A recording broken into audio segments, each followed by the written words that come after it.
Computer. Okay, hello everyone. It is my great pleasure to introduce today's speaker, Wenrui. He is currently associate professor of mathematics at Penn State. Actually, we did a postdoctor together at the same period at the MBI and the Ohio State University. His research focusing on scientific machine learning and data-driven approach to understand complex dynamical systems. Professor Howe has made very important contribution to addressing key challenges such as parameter identifiability and discovery of nonlinear dynamics from data. So his work bridges rigorous mathematical theory and modern machine learning, enabling more reliable and scalable modeling for complex system across biology, physics, and engineering. So let's welcome Wei Nui. Okay, thanks very much, Jay, for invitation and also introduction. Yeah, so we had we came to the MBI together, but you left 1 year earlier. So but I think that's the right time. I started learning Mhm, learn the machine learning and everything, how we apply to machine learning to mhm, mathematical biology. So let me start with a very simple question. So how do we really handle the data in mathematical biology? I think, from my opinion, it could be naive, but that's too really depends on really do you have models. The first concept, the first scenario is we do not know the model. So mhm, there are many mathematical models based on system biology or system medicine. There are many ways to show you how to write the model. But once you write the model, so you can fit your parameter by real observations, so could mhm, have some clinical data, how could have biological data, then you can available data to calibrate the model. So in this case, so the second scenario is we really don't know the model. So for instance, I will talk about one of the diseases is Alzheimer's disease. mhm, We know some aspect of this Alzheimer's disease, but most of cases we don't know, or even for different patients, you have different causal. So this is how you know the model, but we do know a lot of data. So is that possible? You can calibrate, you learn the model by available data. So from this approach, you can see the first one is we really need the domain expert. The domain expert can help us build the model. Then after that, you use the data to learn it. Second approach is really pure data-driven approach. You from the data, you learn the model. This is what probably you can. So this is for instance, you can learn a population model. Then you go to the each individual. Then you can do fine tune your model. This is essentially large language model, people are doing, okay, you have foundation model, then you fine tune. So this is on the second scenario. Okay, so let me talk one by one. So the first one, if you know the models, the most of cases, mhm, uh, if this data is enough to calibrate all your parameter. So this is the so-called parameter identifiability. I know Jay and your group have done lots of work in the parameter identifiability. So today I talk about a different way. So it's not really really rely on the this is the maximum likelihood function. So I talk about the different way by introduce a formal definition of the parameter identifiability from mathematical point of view. So the second one, I want to learn PDE. So this is the PDE. I follow answers is a reaction diffusion equation. I know there is a reaction diffusion equation. There are many applications, but if we know there is a diffusion, I don't know what's the reaction. Is that possible? We can learn reaction term only based on the data. So this is the two parts of my talk. So let me start with the first one. So what's the parameter identifiability? Why is it important, right? So this idea is you want to calibrate your model parameter. So there are many, the problem is very important. mhm, First the thing is, okay, if you know the parameter, how you can do the interpret the how good your model, and you can simplify your model. For instance, some of parameter is not identifiable, then you can simplify. And the most important is Okay, if the all the parameter is identifiable, then you can see there is my prediction is very reliable. If some of them is not identifiable, then we can look at what's the model uncertainty based on your model. Okay, so then what's the parameter identifiability? So there are two of these. So the first one is called structure identifiability. So this is the ideal case. We consider it's perfect. We don't have noise, and you have as many as possible data, right? How do you do this? This is essentially you think about if I have model, you can generate some synthetic data, theta star, because then if we use this synthetic data to fit your model, if they are equal because there is no noise at all, can you infer theta equals theta star? So this is the mathematically speaking, this is the essentially can you find the one-to-one mapping here? So then people doing differential algebra, lead derivative, and I'm sure you are familiar with the software. So this is a analytical study. If your model is given there is no data, you how do you find the any of them is identified? Okay, but my talk want to focus on second one is practical identifiability, and we don't have enough data, so this data is sparse. We do have noise. Hmm. So how you identify the parameter? I think this is three figures you are quite familiar with. So that means you look at profile likelihood function if the for any theta one, right? Any theta one, then if you have this theta one, we change the theta one as a parameter, then you can see it's locally what's the identifiability. So this is the if you flat line, this is not identifiable. If otherwise, this is identifiable. If I ask the definition of parameter identifiability, practical parameter identifiability, I think most of people refer to these three figures. That's the definition. But what's the mathematical definition? I really don't. If you refer this table, pictures, maybe that's the Yeah. engineering identifiability, right? So what's the drawback? Yeah. So the first one is because they look at parameter one by one. If you look at this is a simple model fitting. You have theta one and theta two. Because theta one and theta two they are symmetric. Either both of them is identifiable or none of them is identifiable. But actually, from here, you can easily see this is theta 1 plus theta 2 is identifiable. So then it's hard to tell this is any combination or any function is identifiable based on our current result.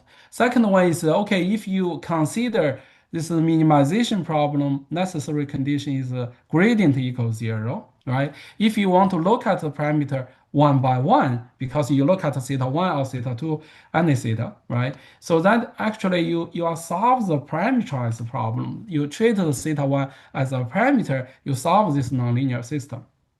So, but the question is, how can you guarantee there is a path theta tilde of theta one? There is no guarantee there is a solution path by implicit function theory. Then you can guarantee this everything is continuous. For instance, if there is a bifurcation, I cannot guarantee the solution is unique. Then which direction are you tracking? Okay, so there are many this kind of questions. I think the current method cannot answer. So then my postdoc came I think 2 years ago and joined my group. Then I just asked, okay, let's look at parameter identifiability, and we look at model is phi t theta, and you have some observation. You cannot observe all the data. For instance, if you look at you want to build a digital twin of your body, I can only see some plasma data or imaging data is partial observation of your data, right, of your body, right? So you have some data TI and had HI had, and how you infer your parameter. So this is through a least square problem. So this is you put everything, you find the theta star. So this is the this is how you calibrate a model, right? So there is other ways. If you do the Mm. classification problem, that's the cross entropy. But I just put a very simple setup here. Mm. So then, what's the practical identifiability? So the idea is, can we identify all the parameters by data, right? So you agree. So this is the identifiability. But what's the mathematical definition? So Hmm. this is the in this paper we first introduced the mathematical definition is okay, let's give the perturbation to the data. So this is Mm-hmm. you have a delta. Then you should have, you solve the optimization problem, you should have theta delta. Mm-hmm. Okay, if the data is small, it can be bounded by epsilon, Mm-hmm. my parameter should be also small. Mm-hmm. So that means while Postness with respect to data perturbation. So this is called parameter identifiability. So this is the first definition. If you look at this definition, I can now really get a direct connection with these three pictures. Mm-hmm. Right? So okay, so then if you do this the definition, let's look at what's how you compute the parameter identifiability. So the idea, if you give the local perturbation, I can do the Taylor expansion, everything near the theta star. So you do the Taylor expansion, I look at only up to the second order. And after that, let's look at loss function, L2 loss function. And essentially you have a constant term, you have a linear term, right? Linear term because your necessary condition vanish the gradient, this equals zero. So the blue one equals zero. Then if the second order, if this the residual is small, essentially I only look at the Fisher information matrix. So this is the Fisher information matrix tell you what's the identifiability. Okay, so the idea is here is okay, if the Fisher information matrix is invertible, everything is identifiable. Mm-hmm. All the parameter is identifiable. But Okay. the question is, if not invertible, Mm-hmm. what happens? So then you just do the Mm-hmm. eigenvalue decomposition. Then you have two ways. So because f is symmetric, so then you either have non-zero eigenvalue or zero eigenvalue. This is also positive. Positive tell you identifiable parameter, but this is the identifiable parameter is not for each theta one. It's not coordinate. You look at you transpose. So this is the times theta. So this is the you do the eigenfunction space. Mm-hmm. So this is identifiable, and this kernel is non-identifiable. So Uh, this is the essentially tell you what's the so identifiability. when we so if Yeah, anyway according to this definition anyway one there is certain direction uh looks like it's just line so we cannot make a like a uh convexity around the data star, right?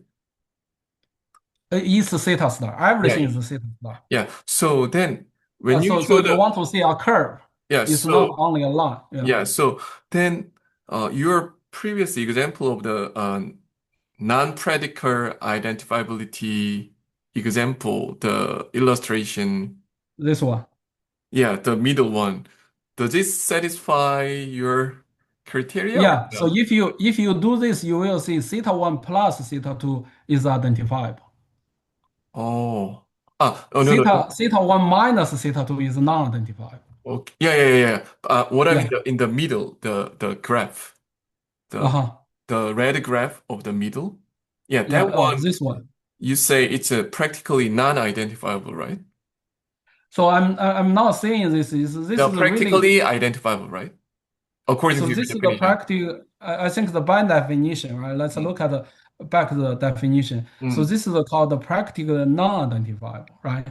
And according to This is the practical your algorithm, the middle one is Fisher metric. practical is also identified, right?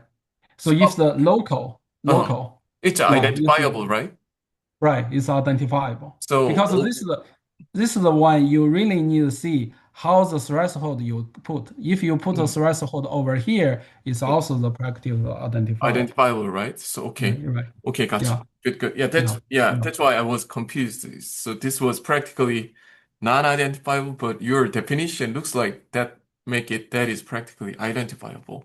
Because that one, if you go to the real example, Mm. is most of case you just play the threshold.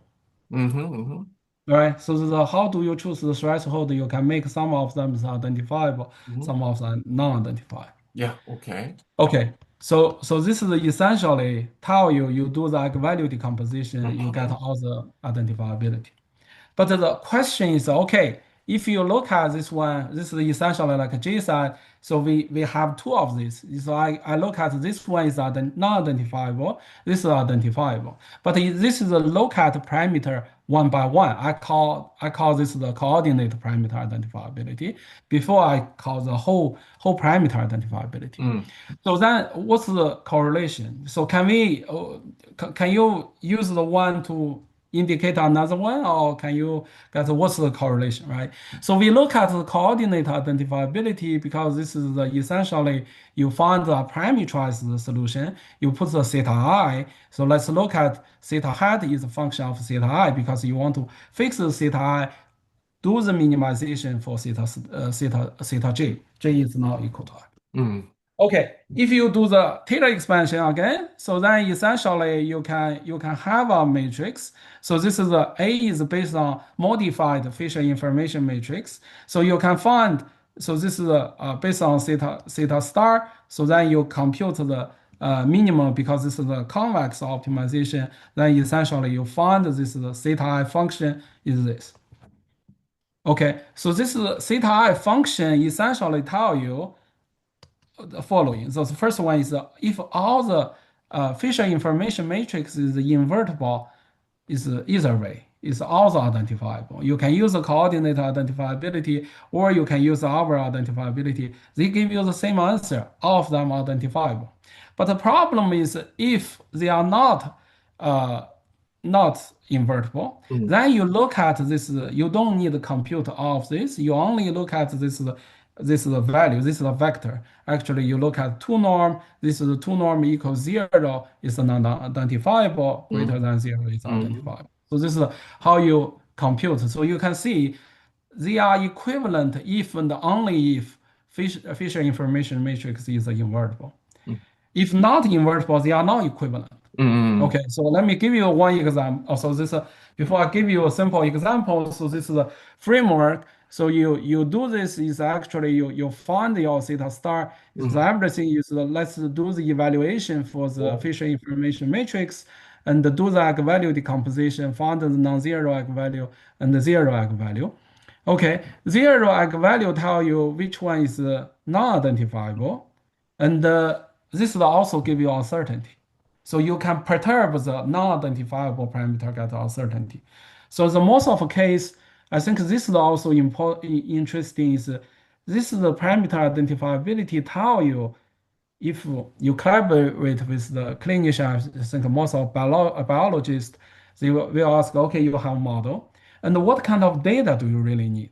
So this is the parameter identifiability can tell you if you want to identify maximum number of parameter in your model, I Mm. can tell you where I should choose the data. Mm. Mm. So this is some algorithm I will show you later.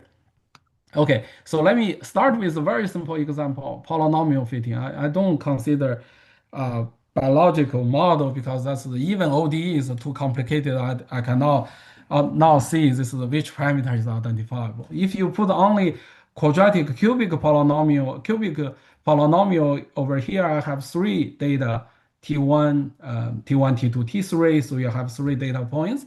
Let's identify three parameter, theta 1, theta 2, and theta 3. Mm. Okay, if you do two of this, so if you do the profile likelihood method, so Mm. you can only identify theta 2 is identifiable, other two are non-identifiable. Mm.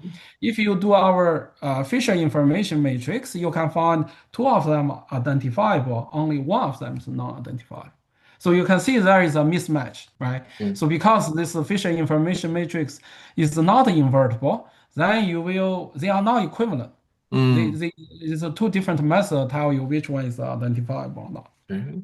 Okay, but how do you solve it? So this is if the sum of parameter is not identifiable, you cannot solve it because you have to put a regularization, and most of people just put the regularization for the whole parameter, right? So if you go to machine learning, they just put L2 R1 regularization for the whole term. So here idea is we only need to put a regularization for non-identifiable parameter. So then you can solve it everything clearly. Oh. And moreover, if you put the regularization, all the parameters are identifiable. And the uncertainty. So the uncertainty of your model is from the non-identifiable parameter. So that means when you do the perturbation, you should only perturb the non-identifiable parameter. So this is the you can see is most of people they perturb the whole parameter. Okay, I don't distinguish non-identifiable, identifiable. I just perturb the whole thing, right? You can see they can even cannot fit the data. Here is the data. This is the solution. Your perturbation you have everywhere. But if you only perturb the non-identifiable parameter, you can still fit the data. So this is the fitting the data. There is no uncertainty because the data is already there. So this uncertainty give you other places because you only perturb the non-identifiable parameter. Mm, Okay, so let me show you a neural network, right? So this is a neural network is how many parameters are identifiable.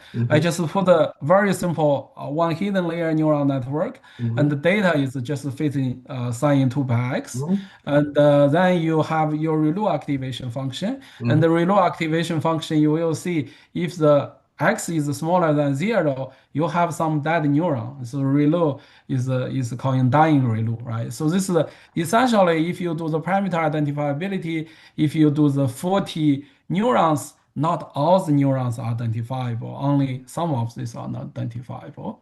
Okay, if you do the perturbation, so this is the you can still fit the data pretty well, but you do have some uncertainty introduced by the non-identifiable parameter. Okay, so then you apply to the ODE case. So this is the work on, I work on Alzheimer's disease. That's very simple. ODE model. Then you have some parameters over here in the 15 parameters. I want to fit the real data. So this is the mhm, real data is for real 3 patient. AD, CN is cognitive normal. In between is a mild cognitive impairment. So this is 3 patient. You can see the fit pretty well. So then if you look at the parameter identifiability, this is the dark is identifiable parameter. This one is not identifiable. So you can always have two group is non-identifiable or identifiable. Then you can look at each parameter. If you want to look at the coordinate identifiability, you don't need to track all the neighbor because that's the time consuming. This is in our paper, you say, okay, you only look at this value. So this vector is only a value. This mhm, value tell you which one is identifiable or not. mhm, Okay, so this is you can see different patient, you have different identifiability. mhm, Then you can give the perturbation to this. I don't show the uncertainty, but you do have uncertainty over here. mhm, So this we also can apply to the answer modeling. You go to the PDE level, right? So PDE level, you have two parameter, two kind of dimension. Is one is t, one is x, space and time. So what we are doing, we look at. So actually, if you give the mhm, different data, so you give the tumor T cell data only, tumor cell only, or you give the both T cell and the tumor cell. So this will tell you if you give both of them, you don't need much time data points. You only need one. One is enough. But if you only give one kind of data, you need to have 3 or 4. Then you can get the same identify all the parameters. Okay, so this is let me talk about if you know the parameter identifiability, everything is based on your Fisher information matrix. So in that case, we can tell you what's the optimal data collection.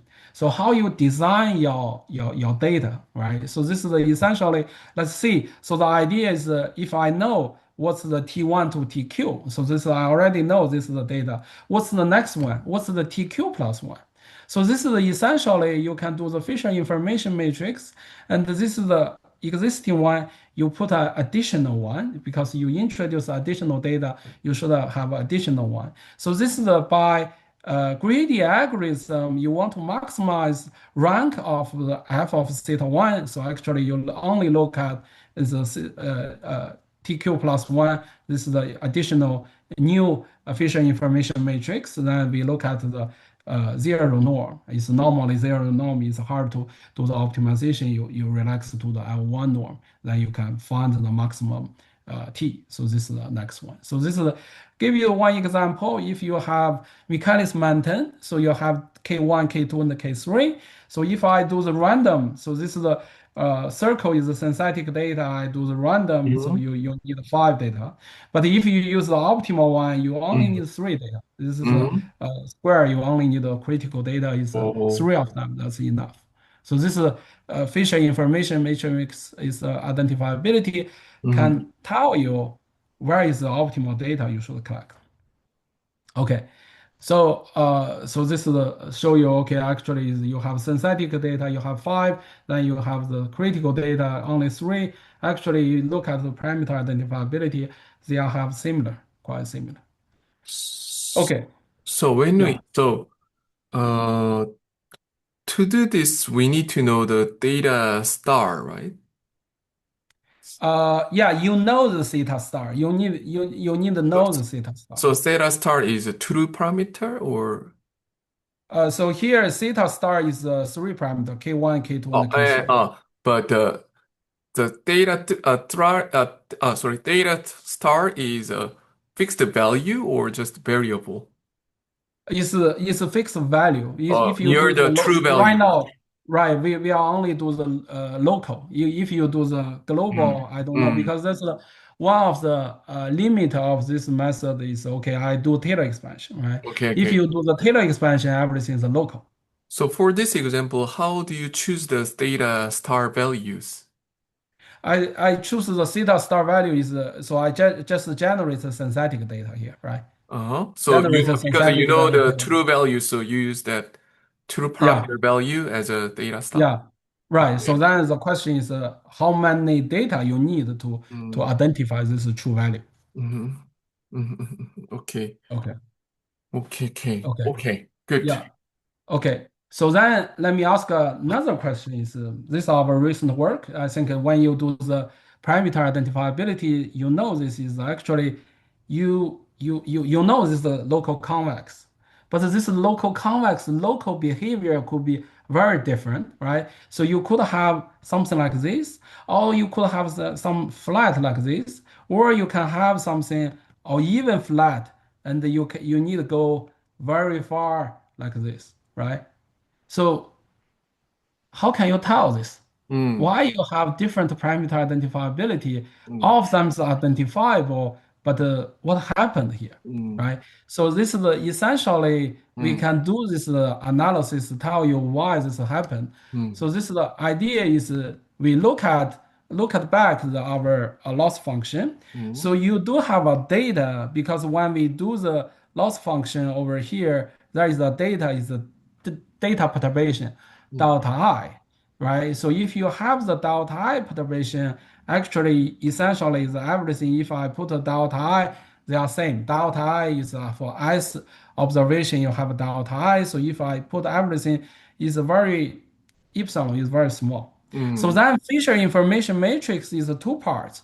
So this is the F, mm, and you have additional part is H. mm. So before we only think the h equals zero because we think, Okay. oh, that's a high order term. We don't care.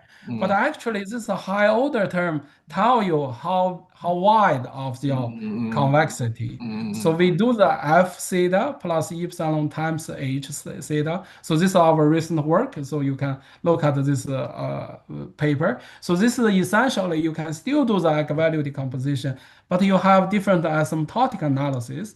And the order one, this is what we did before.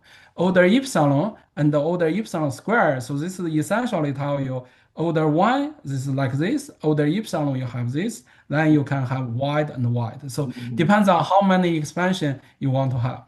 And similarly, for uncertainty quantification, so this is the order one, you have pretty wide. If the order epsilon actually you mm, shrink, right? So that means this is all the parameter identifiability and uncertainty quantification can go do the asymptotic analysis to tell you what's the local behavior. Okay, I will not go through the details here, but so idea in this paper, my postdoc got okay, so different index for different mm. asymptotic analysis, right? Okay, So, because every yeah, so here, kind of the your that simple example, theta 1 plus theta 2 squared. So kind of kind of theta 1 direction, theta 2 direction itself are okay, but the theta 1 plus theta 2 directions is problematic, right? So with your If the method, mm. theta one plus theta two is, I think theta one plus theta two is okay, is identifiable, right? Oh, But right, right, theta right, right. one or theta Oh, two, I don't know. it's not Yeah, identical. yeah, Oh, yeah, sorry, I was yeah, yeah, confused. yeah. Okay, Yeah. Okay. So good, so good. that's this is tell you. Okay. So right now I think that everybody is do machine learning. Mm. How can we do the parameter identifiability in machine learning, right? So Uh-huh. if you have model, you have Uh-huh. so this is the recently I learned from there is a setup is called federated learning. So Mm. you have many data, so you Mm. have different clients. You can think about different hospital, Good. and I have many patients, but they don't want to share the data because of privacy. I Uh, can only access the data and for locally, then I need to train my model. So what they are doing is, okay, you theta 1, client 1, you have delta theta 1, client 2 is delta theta 2. They do the average. So this is the motivated me is, okay, can we use the parameter identifiability because a different client, you can identify different parameter. Average make nonsense. So mhm. if you go through the parameter identifiability, you will get much better update for each parameter. It's also much faster. So I will not go through the details, but this is the essentially parameter identifiability. You can use the federated learning is also in our recent work is you can speed up the computation much faster. Even for the large language model, you can speed up fine tune. You can speed up much quick. So this is the whole idea is different data tell you how many parameter can be identified. Mm. Okay. Okay, so I think I spent a lot of time on the first part. So let me move to the second part. Okay, so the I we already have this paper and also the GitHub code you can play with. So this is the essentially we combine the parameter identifiability.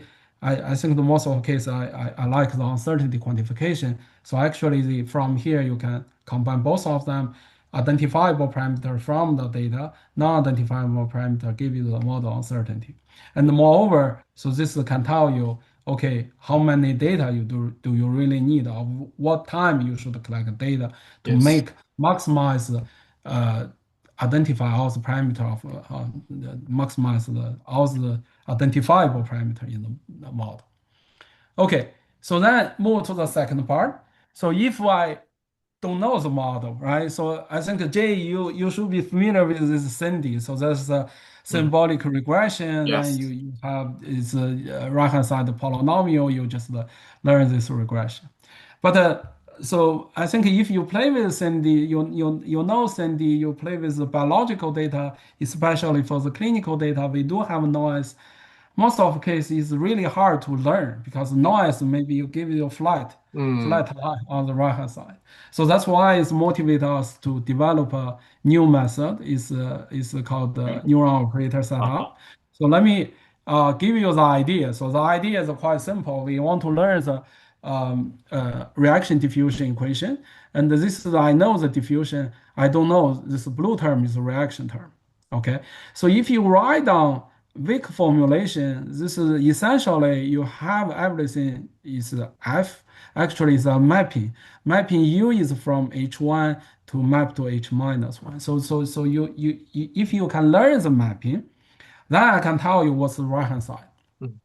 Okay, so then what's the operator learning? So operator learning is that so this is the operator learning is similar to neural network. If the U equals X is a neural network, you do a affine mapping first, Mm. then you do the nonlinear activation function, then you give another affine mapping. Okay, so essentially, if you do, there is a famous work is by Professor George Kernidakis group is Mm. deep on that. So Mm. this is essentially they have two parts. Is they want to learn the basis Mhm. and they want to learn the coefficient in front of basis. Mhm. Right? If the you know nothing, I think that's a perfect framework. I can do both of them are data driven. But So, in our approach, so yeah. DeepNet learn both basis and its parameter coefficients. Yes, yes, Okay. yes. Yes, but in our setup, we don't need to learn the basis. Oh, So can we use the Laplacian operator? okay. So let's compute the Laplacian operator, compute the eigen function. Mm-hmm. Then you can get a phi for different lambda I. So this is your eigen function. Is the beauty of this uh, basis function is you can approximate any solution, right? You have approximation property, and also they are orthogonal. So in that case, this is our new operator. So we have this, we have basis. We only learn the coefficient in front of. Mm-hmm. Okay, so then you plug in everything in. So this is essentially is this is your PDE. You do the spectral method. You do the expansion of the basis. Then you have this PDE. Then discretization. Eventually, you can look at the loss, and you can look at the physics informed loss in the both of them, PDE loss and the data loss. Okay, so then what's the idea? So if you have data, let's compute the eigenvalue problem first. Then we do the projection, project the data to the eigenfunction space. So then you have beta 0 to beta n. You Mm-hmm. also have your PDE residue, R0 to Rn. Then we can combine both of them. You can use the neural operator. So let's do the PDE evolution. Then you can look at the how what's the data loss and what's the residual loss you have combined. Mm-hmm. Okay, so that first question we should answer from mathematical point of view. Okay, you are doing this. Do you have approximation? So for any given FU, if we do the NU, so P is the number of bases we have, M is the number of neurons, L is the layer of neurons. We can tell you, so this is the approximation theory. And if you only look at one hidden layer, so you cannot, if you, for any, if the P goes to infinity, this is one, there is no convergence at all. So you have to match M, number of neurons is a function of P, Mm-hmm. then you can have a convergence. But if the only one hidden layer, so this is the M is e to the P to the alpha, alpha need greater than 2. So this is pretty huge. So then you should have multi-layer. So if you are L and M, so this is you can reduce both of numbers, then you have a convergence. Okay, so the second one, if you have convergence on the right-hand side, what's the solution? Solution depends on how good on the right-hand side and what's the how many t you have and how small the delta t and how many bases you have. So you have a good convergence for your numerical solution.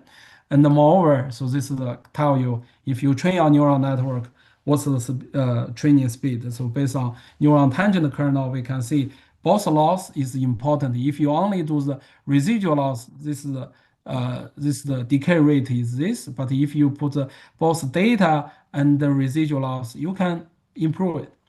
Okay, so let me show you some. I think the one of the feature in KPP equation. So there are many different neural operators. So this is our first. We can learn pretty well. So you learn pretty good, and also the parameter is much smaller. Okay, because you have orthogonality over there. And so if you look at the time evolution, this is the shaded area for the training data. And after that, we can have a pretty good. So even the PDE, I just integrate over the space. I only look at the time. Wenrui, what is the key difference from the DeepNet? So you don't use the basis rather than Yeah, DeepNet, you learn the basis. So uh they have two parts. One is the trunk part, one is branch net, trunk net. uh One of them is learn yeah, yeah, basis. yeah.